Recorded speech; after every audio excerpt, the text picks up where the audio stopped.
Okay. So I've invited Professor Christopher Fee from the English department, who's generously offered to come and speak with us today. And he's a bit of an expert on homelessness in America.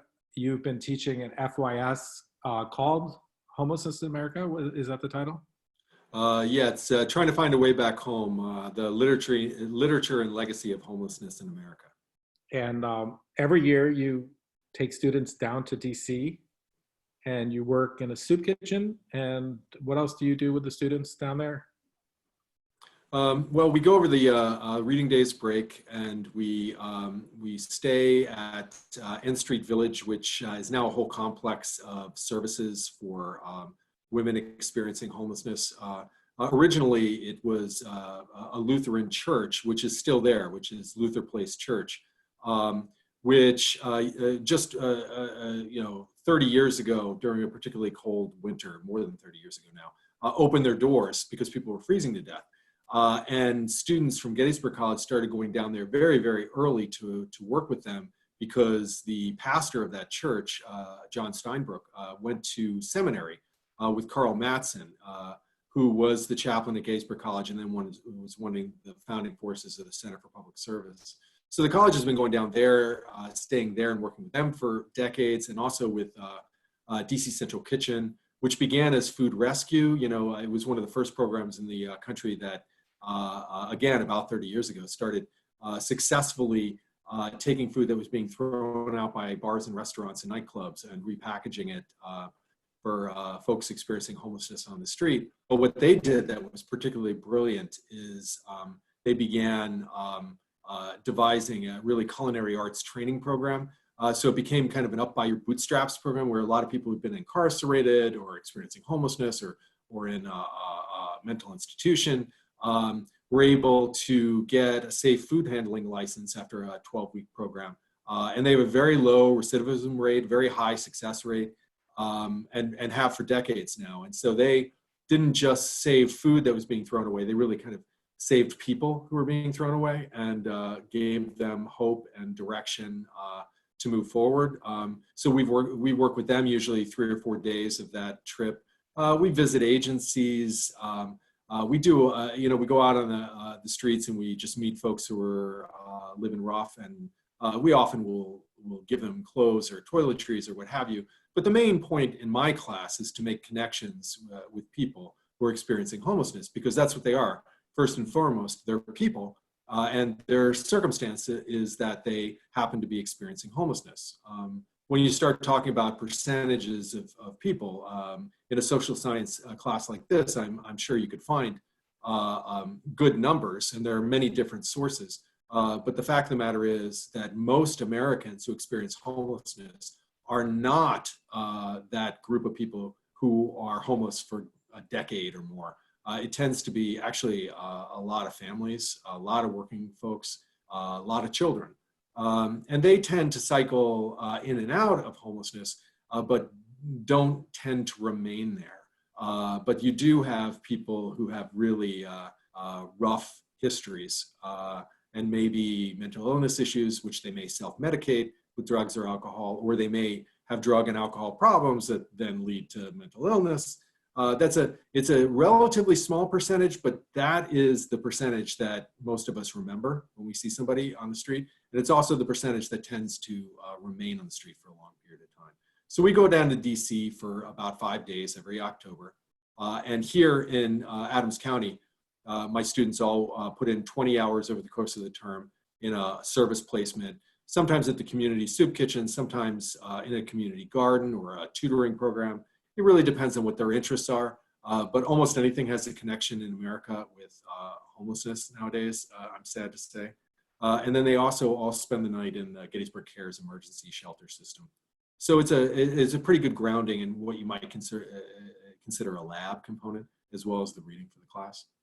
Yeah, and I would also point out that you, for quite a long time, I don't know how long, probably a decade or so, have been involved with Gettysburg Cares. Every week you transport mattresses. The program cycles around to different churches through the winter months, and there are homeless people in Gettysburg, and you are involved with them quite directly on a regular basis in your life ever since I've known you. I don't know if you want to add something about that program and the fact that homelessness does exist in the community that we live in here. Yeah, no, thank you. Sure. Well, first of all, rural homelessness in America looks very different from urban homelessness. One thing you have to get your head around is the fact that there are very many homeless women, but they tend to be invisible because homeless women are very vulnerable. And so they learn, most women experiencing homelessness hide it very well. And the same is true of children, of course, who are very vulnerable. Runaways, huge percentage of youth, because maybe their gender orientation, their sexuality, something about them doesn't fit in at home, and they find themselves without a place.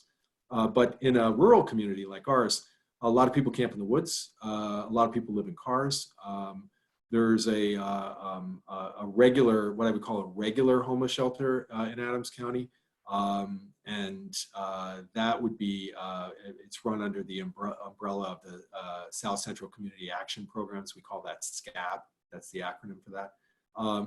And that's, I think that's a 32 bed facility. And there you could remain for a certain amount of time, sometimes as much as 6 a year. It depends. The policy, which comes down from the federal government, highly has an impact on that. Now, with Gettysburg Cares, that's what we call low threshold emergency shelter. Anyone who doesn't have an outstanding warrant could conceivably stay in that program. I mean, if you have behavioral issues, you won't be allowed to stay because it's all volunteer run. And as Professor Amster said, every other week, it's not every week actually, but every other week over the course of 6 months from October 15th basically to April 15th, it rotates church basements and rec rooms or what have you. And so volunteers will spend the night with the folks there. And that's also about 32 beds. We have these flat mats, almost like wrestling mats, that are their mattresses. And we move those. Actually, my kids help me to move those every other week. Unfortunately, tragically, it is today, I think, March 25th, something like that.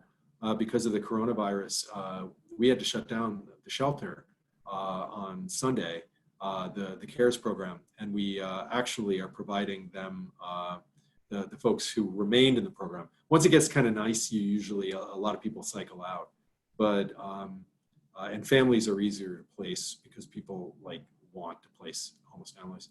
But we gave them hotel vouchers because we have a little bit of, we've been successful in fundraising the last couple of years, so we had some money in the budget.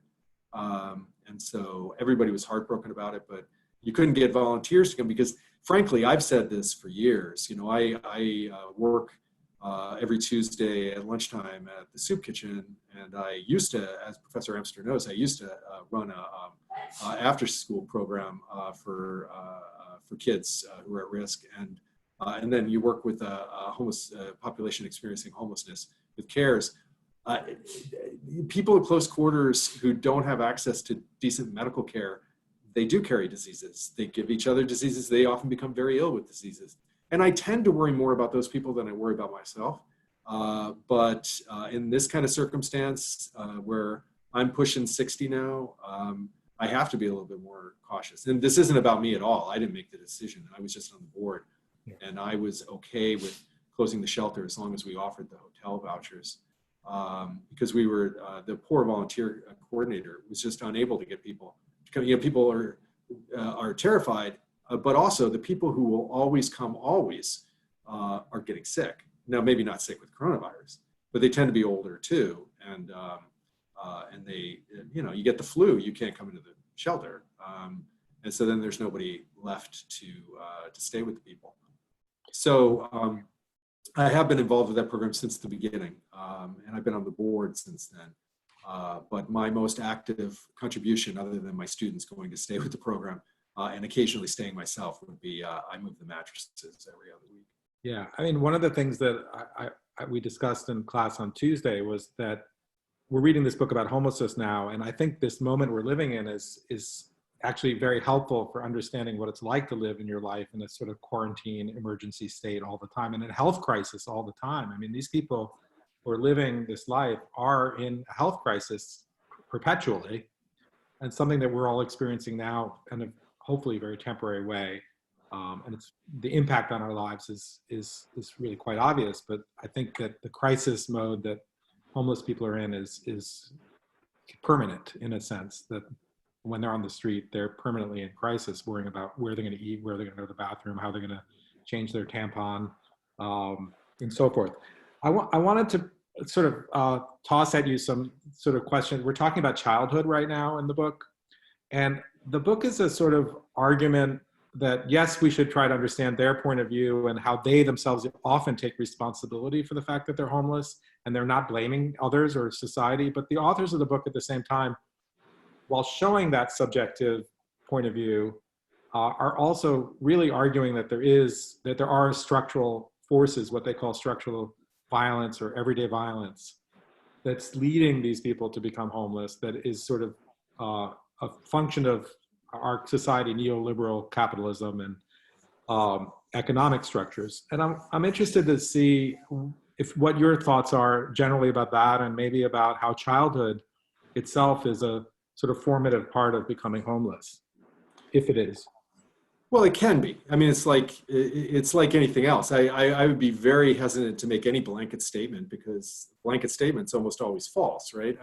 I would suggest, first of all, if you're looking at the overall number of people who experience homelessness in a year, there are two main counts for that. And again, because this is a social science class, I expect that even after a few weeks with Professor Amster, you'd be better with numbers than Professor Fee would ever be. But I would point out to you that the two main ways that we count would be what's called the pit count, the point in time count, which takes place on one of the coldest nights of the year in January, because the theory is that you'll find everybody who can't find a space, right? So you count everybody who is in a bed and a recognized homeless shelter, who's gathered any of the places you would expect to find people experiencing homelessness. You go on the street, and you have local people do it, local people who work with agencies who would know, right?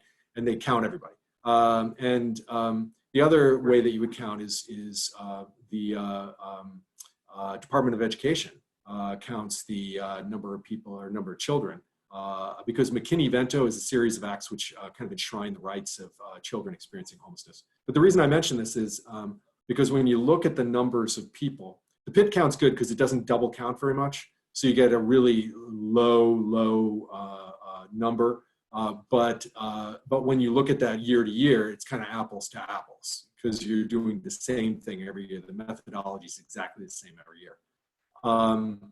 Now with the Department of Education count, you're going to get a lot of multiple counts, because kids may move from district to district. They may be counted in different ways. So that highballs your number, but it's a number of children. And so it's instructive that way. But the reason I mention it is because when you're looking at the people experiencing homelessness, and you're trying to figure out why they're experiencing homelessness, the number one reason for a person to experience homelessness in America today is lack of affordable housing. This is obviously true in New York or San Francisco, but it's also true in Adams County, Pennsylvania, where if you look at what a livable wage is, and you look what somebody earns working at Walmart, you'll start to understand why I personally know plenty of people who work 2 or 3 jobs. They're much harder working than I am, and they may not be able to afford housing all the time. They very often can afford housing part of the time. But when you, and the problem is, for example, HUD, Housing and Urban Development, they issue Section 8 vouchers for housing for people who can't afford their own housing. We don't even issue vouchers in this county because there are no housing units available for that. I mean, there are, but they're full. So then very often additional vouchers aren't even being issued. So you have a huge number of people in America who simply, who work, or the kids go to school, or the kid goes to school and then goes to work, but can't afford a place to live. A lack of livable wage is another main reason. Another economic reason that ties, and this is all the kind of infrastructure you're talking about. Another problem is the cost of medical care. Very often, working class folks, if you get above the level where you qualify for Medicaid, which is the, kind of your welfare medicine, that the state pays for your medical care. A lot of people who are more or less like you and me, they are working folks, and if they don't have decent medical insurance, a single catastrophic medical event could wipe out their savings, their equity in their house if they owned one. People are ruined by that in America. So that's another infrastructure thing that Professor Amster and I have both lived extensively in Scandinavia, and I've lived in Britain, where frankly, the National Health Service isn't everything you would want, but in many ways, it takes that animal off the table, as it were. So in America, the high cost of housing, artificially suppressed wages, if you want to get into your neo-Marxian kind of view of this, your cost of medical care, all of these things combine. And if you throw into that mix something like alcoholism or drug abuse, or domestic abuse, which is more fair, right? How many women have had to run from a home and left everything, because abusive men are very good at that, and making sure that they have control of the finances, that they have maybe control of the phone, so that a woman who finally is able to break out of that cycle, which is very, very difficult to do. And as a big, strapping, strong man, I'm here to say I have so much respect for a woman who can do that. She may find herself with absolutely nothing, plus maybe no way to be in contact with her kids. And domestic abuse, fleeing domestic violence, that's another main reason. That's in the top 5. Alcoholism, drug abuse, those are more like 6 or 7. Mental illness is up there, but those are in the top 10. But those aren't the top reasons that Americans are homeless. The top reasons all align with exactly what you're talking about: infrastructure, economic reasons. Professor Amster and I both have a lot of Scandinavian friends, and we find ourselves often having to explain these things like it's our idea. I thought that this is the way things should work. But as Americans, we very often are taught, that you're responsible for yourself. I have plenty of connections with people who are very hardworking. Maybe they drink, so do I. I'm not very judgmental. I don't think that because someone drinks, I think it's stupid to do drugs, but I don't want you to be homeless because of that. And so some people, when you get into this issue of childhood, some people come out of tough circumstance, and maybe that cycle replicates itself, right? But other people maybe do everything they're supposed to do. And I'll give you 2 personal examples of this. My father ended his life homeless. He was alcoholic, and so clearly that played a role. I wouldn't deny that. But my own brother has lived with me and that guy works hard. My brother is not an alcoholic. He's not a drug addict. He doesn't have mental illness. He works like the devil. The guy is a hard worker. Right now he's working 3 jobs, and he's keeping his head above water. But that's there, but for the grace of God go I. There's no reason that I couldn't be in the exact same circumstance. Many of my students come from maybe a little bit more, they maybe have a little bit more of a safety net, and I'm glad for them. I don't resent that at all. I wish everybody had that safety net, would be my perspective on that. Yeah, thank you. There was a lot in that. So from your point of view, drug addiction is not really the cause of homelessness. It's really more almost an effect or a co-effect of larger. You definitely see the sort of cost of housing, cost of medical care, lack of jobs, lack of ability to, get by in this country in some ways, especially if you have lack of education in rural or. I'm not that much of an idealist. I would say that basically, yes. Everything you're saying, basically, I would say yes.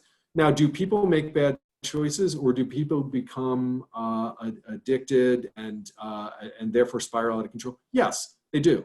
But I think that the temptation in America is to paint everyone who is poor or everyone who is who doesn't have housing with that brush.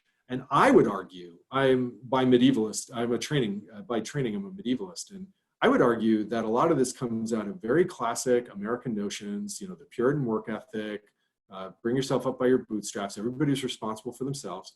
And there is a moral valence, which we often, ascribe to the poor. We often... Well, yeah, and furthermore, I think that this book that we're reading by Philippe Bourgeois on righteous dope fiend, I think it argues that the dope fiends themselves buy into that notion of this ethic that it's my fault, I did it, I don't work hard enough, I deserve to be where I am because so they believe the dominant value system of society that says if you don't work hard enough, then you fail and it's your fault. And they don't blame typically the larger structures of society the way that the authors of the book do. I absolutely see that. And, the way that I would phrase it is I would say my dad was a drunk. I would use that term. And my friends who were in recovery, that's the way they talk. And they'd say, I'm a drunk because they don't believe, they believe that it's every day, one day at a time. You have to stay sober one day at a time. So it's very dangerous to say I was a drunk, right? So I have a very close personal friend who'd say, yeah, I'm a drunk. And my pigeons, when you're in AA, you would have, you very often become a mentor to someone who's newer in the program and you call them your pigeons. He'd say that his pigeons are drunks and he tries to keep them sober, but if they fall off the wagon, then that's good for him because it reminds him of how close he is to the precipice. And so I think people who are in the throes of addiction or who have worked very hard to manage to at least step back from the abyss, they can be pretty harsh in their readings of that. They can be very judgmental, quite frankly. My position is, of course you are responsible for your behavior. Of course you're responsible, even if it's your addiction, you do things, they might be criminal things, right? You're responsible for that, whether or not your addiction is the main reason that you do that. But the fact is, I hold myself to a higher standard. I hold my children, my society to a higher standard. We're better than that. We're better than saying, oh, you're a drunk, so you get to live on a street corner. That's bullshit, man. I mean, our baseline should be, okay, you don't live in a particularly luxurious place. You don't get a lot of extra spending money, but everyone should have decent medical care. Everyone should have a decent place to live. Everyone should have decent food and access to clean water and plumbing, and then if you work harder than I do, then God bless you. Then you can have more than I have. I don't care. But it's the infrastructural things you're talking about. The problem is the people we see the quality that it's all about drugs and alcohol.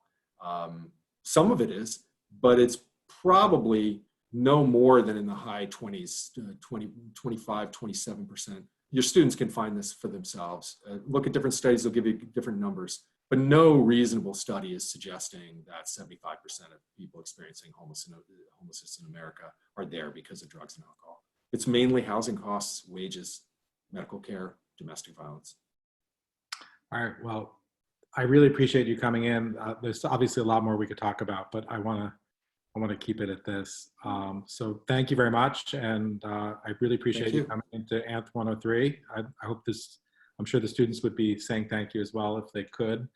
So please stay safe and be well. You as well. And thank you very much for your interest and for asking me to come.